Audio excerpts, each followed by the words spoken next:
그동안에는 하나 변하지 않았던 사실은 항상 한국 주식은 저평가였어요. 수십 년간 저평가였어요. 네. 제가 보기에는. 그런데 지금 적정평가가 됐습니다. 자, 그렇다면 어디로 투자를 해야 할 것이냐. 당연히 저평가 기업들을 투자를 하는 게 개인들이 덜 다칠 수 있는 방법이다. 네. 라는 말씀을 저는 드릴 수밖에 없죠. 여러분 안녕하세요. 경제한방입니다. 2월의 시작과 함께 금융시장이 큰 폭의 변동성을 보이면서 투자자들 마음을 불안하게 하고 있습니다. 금값, 은값 동반 하락했고요. 비트코인은 며칠 새 20% 넘게 하락했습니다. 자, 이 장밋빛 전만 가득했던 자산시장 왜 이러는 걸까요? 이분께 여쭤보겠습니다. 매트릭스 투자자문 대표 곽상준 대표 함께하겠습니다. 어서 오세요, 대표님.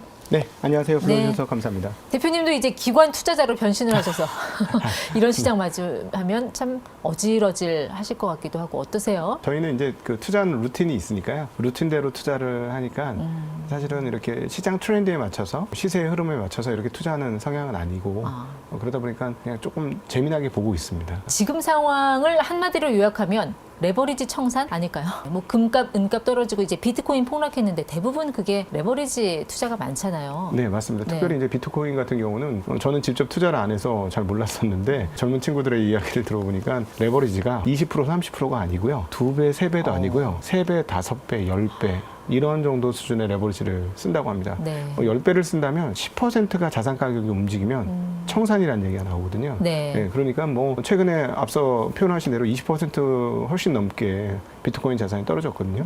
그렇다면 비트코인 참전했던 사람들은 어마무시한 청산을 당했을 것이다 라는 걸 알 수 있죠. 은값도 보니까 장중에 뭐 37%까지 떨어지던데 그렇게 네. 되면은 3배 레버리지는 제로 되는 거잖아요. 네, 당일날 청산됐죠. 3배 레버리지가 무서운 거는 33% 이상만 빠지면 청산입니다. 은에 투자를 해서 네. 그것도 이제 3배 레버리지를 투자해서 폭락하기 직전에 아마 세상에서 제일 행복한 사람 중에 하나가 은 3배 레버리지 투자자가 아니었을까 싶습니다. 다음날 일어나 봤더니 잔고가 제로가 되어 있겠죠. 그런 일이 이번에 발생한 겁니다. 그 레버리지 청산 때문에 일단 외국인들이 돈이 필요해서 그런 건가요? 자꾸 네. 우리 주식 매도하고 우리 개인들은 다 매수하고 네. 오늘도 똑같은 패턴이 나타나던데요. 네, 글로벌하게 이 투자라는 게 이제 과거보다 접근성이 너무 쉬워졌죠. 예전에는 이 투자가 좀 이렇게 벽이 쳐져 있었습니다. 주식 투자는 주식 투자만 하고, 채권 투자는 채권 투자하고, 뭐 대체 자산 투자하고 이렇게 나눠져 있었거든요. 네. 리그가 달랐어요. 근데 지금 보니까 최근에 리그가 다르지 않아요. 뭐 주식을 했던 사람이 금은 선물도 하고, 금은 선물하는 사람이 비트도 하고, 그다음에 해외 주식도 하고, 국내 주식도 하고, 네. 막 이렇게 다 섞여 있는 상황이에요. 그러다 보니까 어떤 일이 벌어지느냐? 국제적으로 자금 사이즈를 크게 하는 그 투자자들은 어떻게 투자하느냐? 미국에 최근 있었던 작년 연말쯤에 있었던 유동성 부족에서도 알 수 있지만 채권을 담보로 자본을 대출받아서 네. 그걸 가지고 투자하는 사람들이 꽤 있는 거예요. 그것도 그냥 한 번이 아니고 대출받은 자산을 또 국채를 사서 또 대출받고, 미국 국채는 거의 현금이나 마찬가지니까 대출이 잘 나오거든요. 그렇게 되면 마진콜 나오지 않아요? 마진콜이 또 마진콜을 부르잖아요. 네, 그렇게 해서 대출받아서 투자를 했는데 이 레버리지의 비율이 크면 클수록 아까 비트코인에서 말씀드렸다시피 뭐 예를 들어 5배 레버리지면 20%만 빠지면 그냥 제로예요. 청산.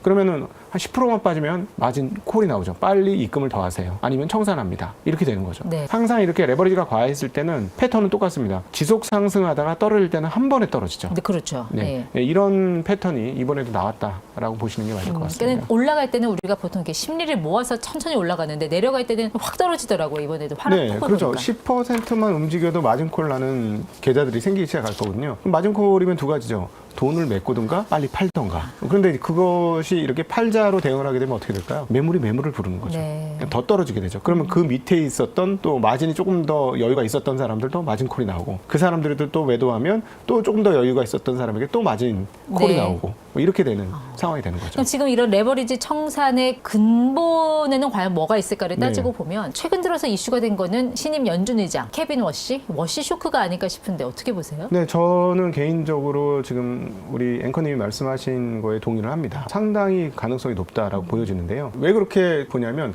바로 그것도 굉장히 중요한 포인트거든요. 재벌집 사회예요. 보통 재벌집이 아니고 ST 로더 네. 사회예요. 그리고 쿠팡 이사 아닙니까? 근데 쿠팡 이사가 어떻게 됐겠습니까? 스탠리 드라크밀러의 추천이었다는 설이 있어요. 아, 그 조지 소로스랑 쿼텀 펀드가 네. 같이 운영했던 분이죠. 예, 그렇죠. 네. 뭐 세계적으로 지금 투자 수익률이 제일 좋다는 사람이기도 하고, 그리고 쿠팡의 주주 중에 한 명입니다. 그러니까 다 연관 관계가 있어요. 그렇게 해서 따져보면 이번 연준 의장은 그전 어떤 사람에 비해서도 매우 기업 친화적이다 볼 수 있습니다. 친기업적이다. 네, 그렇죠. 그런데 시장은 왜 이렇게 놀래요?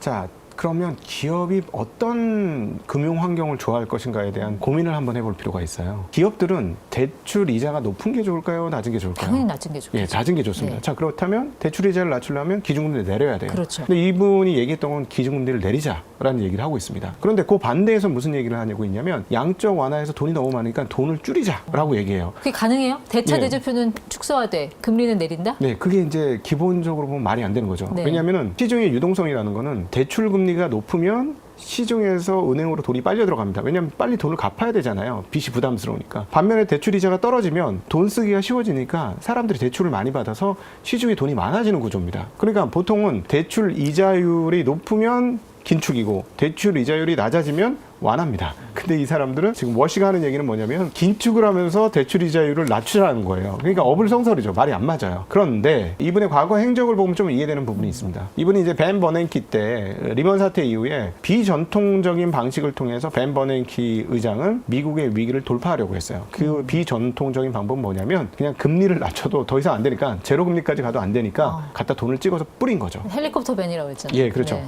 은행에다가 그냥 돈을 뿌려 준 겁니다. 그러니까 시중의 유동성은 엄청나게 많아졌죠. 그러니까 그렇게 보면 현재 상황은 뭐냐면 돈이 많아졌기 때문에 보통 많아진 게 아니라 리먼 사태 이전에 비해서 지금 6배도 넘는 돈이 늘어났기 때문에 사실상 냉정하게 따져보면 네. 달러 가치는 6분의 1이 되는 게 맞을 수도 있는 거죠. 자, 이 말은 달러 가치가 6분의 1로 떨어진다는 건 무슨 말이냐? 그럼 인플레이션이 커진다는 거죠. 모든 물건 가격이 올라야 된다는 거 아니겠습니까? 근데 실제로 지금 미국이 그렇게 되지 않습니까? 네. 그런데 기업 입장으로 다시 한번 돌아가 볼게요. 기업은 저금리 상황들을 굉장히 좋아하긴 하지만 인플레가 심한 상황을 과연 좋아할까요? 아니죠. 예, 네. 인플레가 심해지면 사람들이 돈 가치가 떨어졌다는 걸 알고 자기 월급은 안 늘었으니까 돈 쓰는 거에 주저하게 됩니다. 돈을 잘 안 쓰게 되죠. 돈을 써줘야 기업이 물건을 잘 팔 거 아닙니까? 네. 그리고 또 인플레이션이 그 가제할프게 오르면 상관이 없는데 큰 폭으로 오르면 계속적으로 제품 가격에 그 인플레이션 반영해야 되는데 가격을 한번 올릴 때마다 기업들은 굉장히 부담이 있습니다. 그럼 지금 상황에서 인플레이션 안정시키고 금리도 낮출 수 있는 최고의 방법은 부풀어진 돈의 양은 줄이고 그리고 돈의 양이 줄어서 인플레이션이 이제 완화되면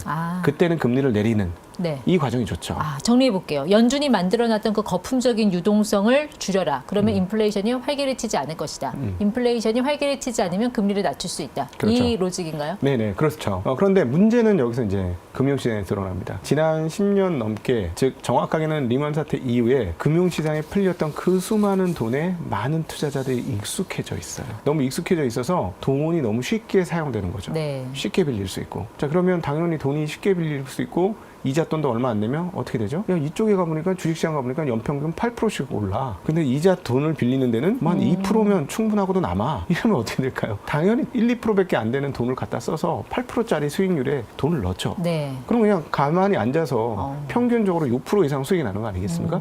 그럼 그걸 내 돈만 가지고 하겠습니까? 남의 돈 빌려서 하죠. 5배만 빌리면 얼마씩 돈이 늘어납니까? 쑥쑥 늘어나는 겁니다. 이자 돈 다 내고도 엄청나게 빠른 속도로 돈이 늘어나는 거예요. 그런데 그 과정을 리먼 브러더스 사태가 수습되고 난 다음부터 많은 금융회사들과 많은 자본을 만지는 사람들이 그걸 경험해 온 거죠. 네. 그러니까 레버리지가 일상화되어 있어요. 레버리지를 줄이기 싫은데 지금 워시는 뭡니까? 돈을 줄여라. 예. 그럼 그쪽에 있는 돈이 줄어들겠죠. 아무래도 어떤 식으로든지. 그러니까 거기에 대한 충격을 받은 거죠. 그럼 워시를 매파에 탈을 쓴 비둘기파 이렇게 보는 게 정확한 거예요? 아니면 매도 아니고 비둘기도 저는 아닌가? 비둘기의 탈을 쓴 매가 아닐까 싶습니다. 그래요? 예, 오히려 이 사람은 친기업적이고 절대 금리를 올리지 않을 가능성이 높은데 통화량은 줄이자고 하니까 실질적으로 통화량이 늘어서 마이너스 금리에 취해 있던 사람들한테는 포도대장이 온 것 같은 상황인 거고 네. 그러나 껍데기로는 금리를 낮출 수 있어 이렇게 얘기하는 거니까 완화적인 인물처럼 보이는 거고 네. 예, 그렇게 볼 수 있지 않을까 싶습니다. 그러면 어제 오늘 이틀 연속 외국인들이 엄청나게 팔았죠. 네. 삼성전자, 하이닉스 합쳐서 뭐 거의 하루에 5조 원 네. 팔기도 하고 그게 다 또 개인이 다 네, 매수를 했고요. 약간 네. 이렇게 데칼코마니 같은 그런 네, 네. 느낌의 시장이었거든요. 네, 네, 네. 그것도 결국은 레버리지 청산에서 시작된 결과라고 봐야 되는 네, 거예요. 저희가 이제 현장에서 이제 경험을 해본 바로는 이 가능성은 뭐 매우 높다고 생각합니다. 즉 해외 투자를 하던 해외에서 네. 다양한 자산에 투자를 하던 쪽에서 마진콜이 발생한 거죠.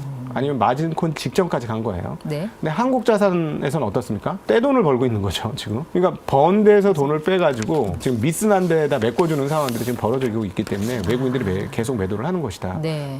그렇게 되면은 현재 상황들이 이해가 됩니다. 왜냐하면 한국 기업들의 지금 실적은 좀 매우 좋아요. 특별히 이제 코스닥은 제외하고 예. 거래소로 보면 5,000포인트인데 정말 놀라운 건 비싸지 않습니다. 비싸지 않아요. 이익 대비 10배예요. 전 세계에서 제일 싼 시장이에요. 5,000포인트 지수가 2배 올랐음에도 불구하고. 왜냐하면 기업 실적이 너무나 빨리 올라가거든요. 그러니까 사실은 실적을 보고 외국인들이 차익 실현을 한다? 이거는 뭔가 앞뒤가 안 맞아요. 외국인들은 수익이 많이 나서 판다. 이 부분이 일부는 맞습니다. 그러나 앞으로 수익이 나지 않을 것이다 생각해서 파는 게 아니라 자기네 돈이 급해서 돈 버는 자리에서 돈을 빼간다. 이렇게 보는 게 훨씬 더 유효할 것 같습니다. 네. 이제 거래소 지수가 이제 한 2배 이상 오르니까 코스닥 참여하는 사람들도 이게 가치 평가를 하는 게 아니라 가격 평가를 해서 네. 저기 2배 올랐으니까 우리도 그렇게 오르지 않겠어 하는 마음으로 지금 좀 무리하게 투자를 하는 분들이 제 눈에는 보이더라고요. 네. 예. 포모가 이상한 데로 왔죠. 한국은 아이러니하게도 코스피 시장은 가장 싼 시장인데 코스닥 시장은 가장 비싼 시장이에요. 이거에 대한 구분이 반드시 필요합니다. 그리고 네. 뭐 최근에 이제 그래서 어떤 일이 벌어졌냐면 사람들이 코스닥 150 ETF, 그다음 또는 코스닥 150 레버리지 ETF 예. 이런 것들을 굉장히 많이 샀어요. 그럼 어떻게 되냐면 해당 종목들에 돈이 들어가게 돼 있습니다. 연계된 거니까 주식을 사게 돼 있단 말이죠. 그래서 그 주식들 중에 시가총액 상위 종목들을 당연히 비중대로 살 거 아닙니까? 네. 시가총액 상위 종목들이 막 올라가는 거예요. 그래서 저는 깜짝 놀라서 실적이 좋아졌나? 펼쳐봤어요. 그 시가총액 상위 종목들은. 네. 전혀 그렇지 않았습니다. 이거는 실적이 좋아져서 오른 게 아니라 돈이 들어와서 오른 거예요. 그러면 그 기업을 볼 때 사실 ROE를 봐야 되잖아요. 우리가 네. 뭐 영업이익률도 중요하고 뭐 다른 것도 중요하지만, 근데 그 ROE를 보기보다 약간 그냥 지수를 보고 들어가는 분들이 더 많은 것 같아서. 그럼요. 네. 그 소위 말하는 이익 숫자는 하나도 안 나오는 건 아니지만 주가 오르는 거하고 정말 별개로 지금 움직이고 있는 거예요. 그 이익은 없어요. 그러니까 ROE라는 게 내 돈 가지고 얼마를 벌었냐 그거잖아요. 네네네. 예. 근데 기업들 쪽에서는 그렇게 돈 벌지 못하고 있어요, 지금. 특별히 시가총액 상위 종목 중에 제대로 돈 버는 기업들이 몇 개 없습니다. 그런데 지수는 그냥 천정부르짖어 지금 올라가고 있는 거예요. 그 코스피는 대통령께서 얘기하셨다시피 백화점이라고 하면 코스닥 시장은 생선가게인데 파는 생선 중에 절반 이상이 썩어 있다. 어머. 예, 그렇게 표현하고 싶어요. 이건 빨리 정화가 필요합니다. 근데 사실 그 코스닥 시장에서 제일 많이 나타나는 게 쪼개기 상장이라든지 그리고 좀비 기업들. 그래서 정말 왜 손오공처럼 뭐 분신술을 펼친다든지 좀비 같은 기업들이 너무 많잖아요. 네. 네. 근데 그런 기업들을 이제 정화를 하려면 네.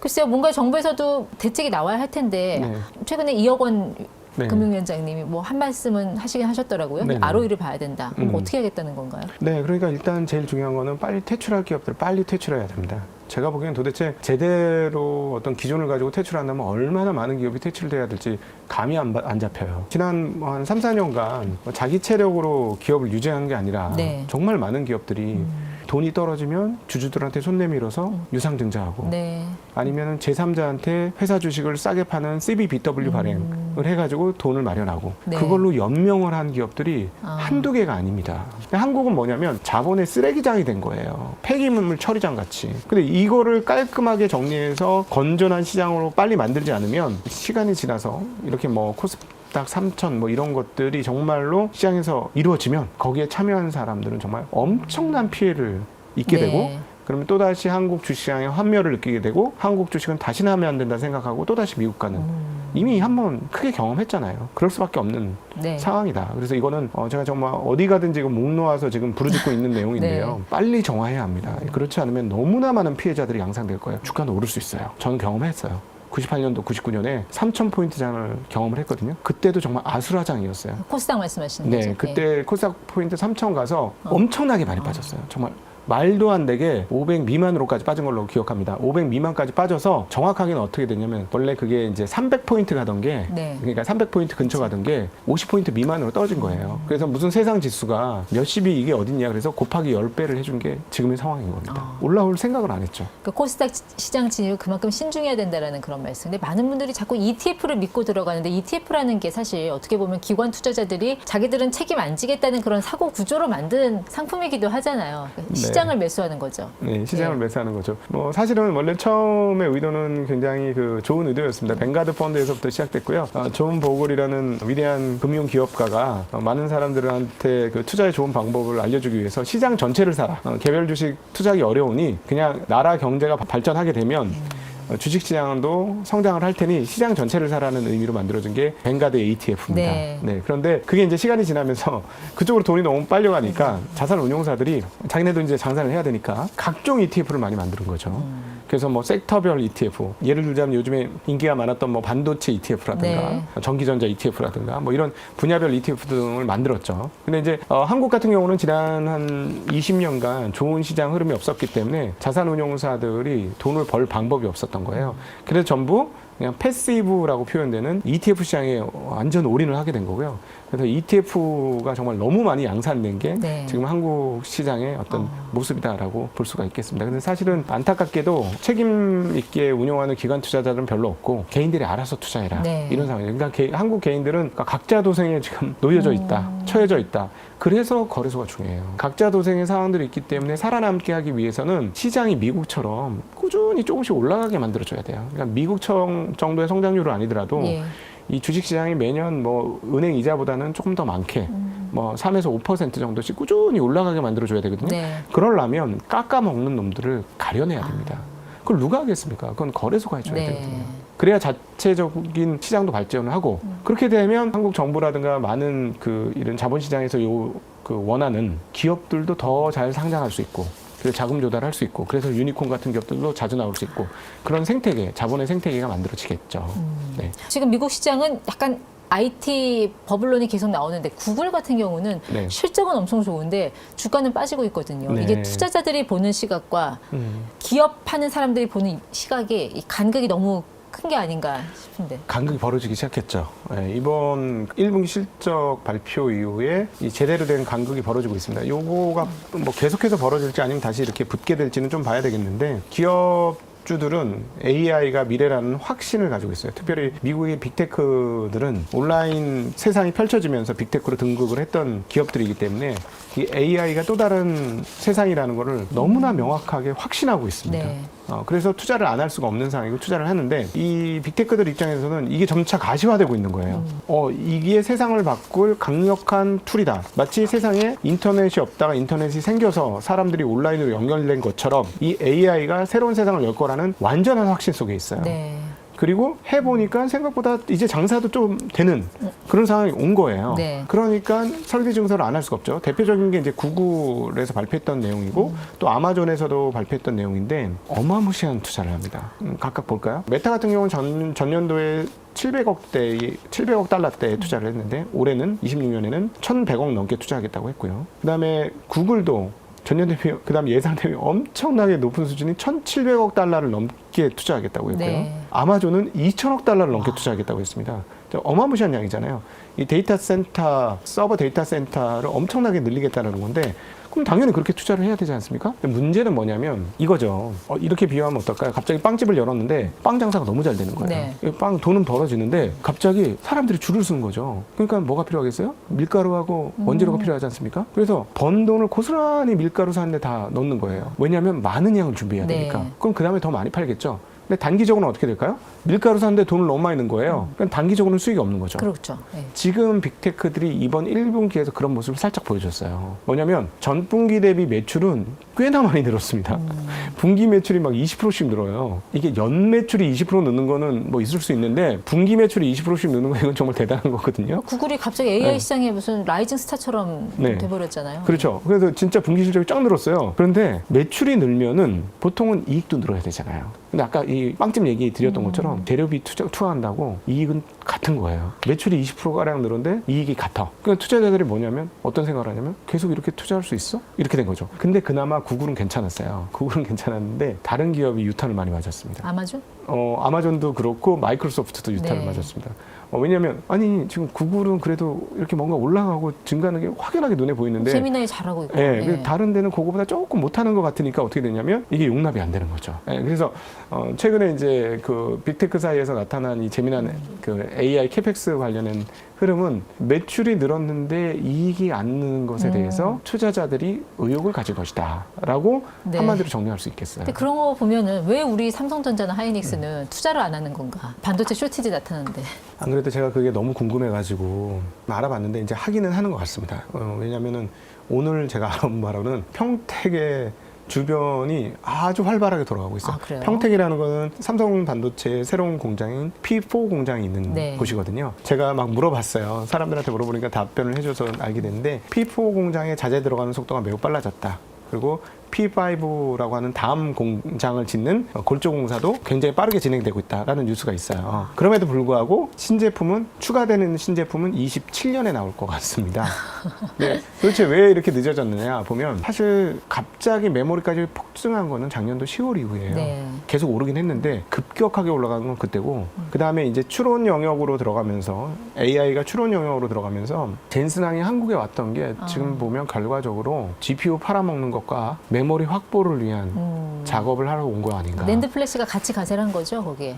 그거는 이번에 CES에서 추가된 겁니다. 네. 그러니까 지난번 왔을 때는 그때 낸드까지 얘기했는지 모르겠지만 D램을 확보하려고 했던 것 같고 이번에 CES에서 발표 때는 이제는 추론 시장의 확대 등을 위해서 메모리 저장 장치가 훨씬 더 많이 필요하다라고 하면서 낸드까지 건드린 거예요. 네. 그래서 지금은 작년도 10월달 이후에는 D램 가격이 폭증을 했는데요. 지금은 낸드 가격이 또 폭증을 하고 있는 그런 상황입니다. 그래서 지금 만약에 바로 공급해 줄 수 있다면 이 규모가 더 늘어날 것 같아요. 삼성전자 하이닉스가. 네. 네, 그래서 아마 이제부터는 갖고 있는 라인을 최대한 풀 가동하는 거는 뭐 당연할 거고요. 짧은 시간에 증설할 수 있는 것들은 분명히 증설을 할 것으로 추정이 됩니다. 네. 네, 그러나 공장을 새로 짓는 건 조금 다른 문제예요. 시간이 많이 걸립니다. 네. 지금 용인 클러스터는 지금 시작을 한다고 해도 한 2년 정도는 걸릴 거기 때문에 적어도. 예. 그러니까 그건 이제 좀 또 다른 문제고. 그다음에 당분간의 이 쇼티지 상황들은 어쩔 수 없는 게 이거는 제 얘기가 아니라 오늘 실적을 발표한 퀄컴 CEO의 이야기예요. 이런 비슷한 얘기를 20년, 21년에 들어보셨을 텐데 그때 반도체가 없어 자동차 못 만든다. 그때 이런 그랬죠. 얘기 있었지 않습니까? 차량용 반도체. 예, 근데 지금은 뭐냐면 이제 자동차까지는 안 가고요. 휴대폰하고 컴퓨터 못 만든다는 얘기는 실제로 나오고 있는 거예요. 퀄컴이 거기 들어가는 반도체 칩 만드는 회사잖아요. 그렇죠. 예. 그 휴대폰, 스마트폰에 들어가는 핵심 칩, 두뇌 역할하는 칩을 퀄컴이 세계에서 제일 많이 공급하는 회사 중에 하나니까 이번에 실적이 꺾였는데 왜 실적이 꺾였느냐 했더니 중국 업체들 수량 기준은 중국 업체 제일 많이 만들지 않습니까? 예. 중국 업체들이 메모리 가격이 올라서 휴대폰을 못 만들고 있다. 이런 증언을 해버린 거예요. 그래가지고 퀄컴과 또 그 스마트폰 생태계의 중요한 핵심적인 기업인 ARM, ARM이 주가 폭락을 했습니다. 참 놀라운 일인데 예전에 자동차 반도체하고는 지금 상황이 다른 거예요. 네. 자동차 반도체는 어차피 조금 레거시 라인이었기 때문에 300mm 웨이퍼가 아니라 200mm 웨이퍼, 그러니까 작은 웨이퍼를 쓰던 공정이기 때문에 신규 설비가 증설이 없었어요. 네. 그러니까 그럴 수 있었는데 이거는 뭐 정기적으로 이렇게 증설하고 있었던 영역인데 이제 드디어 수요가 확실하게 폭증을 했고 네.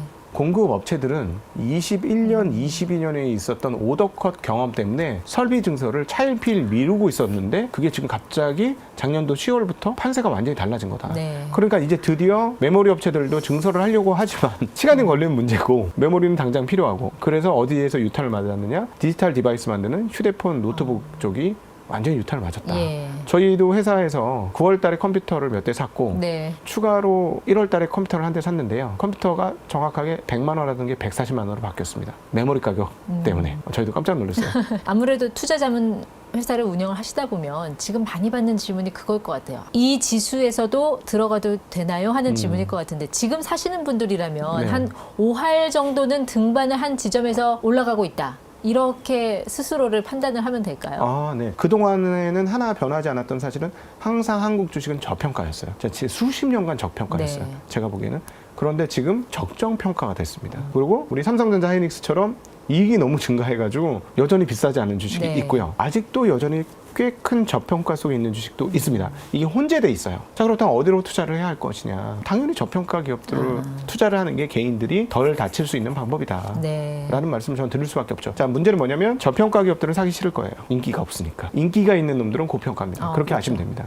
삼성전자, 하이닉스 빼고 나머지 인기 있는 주식들은 이미 고평가 영역에 있다. 예. 이렇게 보시면 크게 틀리지 않을 거고요. 사고 싶지 않은 기업들 중에 저평가 기업들이 많을 것이다. 네, 이렇게 알겠습니다. 보시면 맞을 겁니다.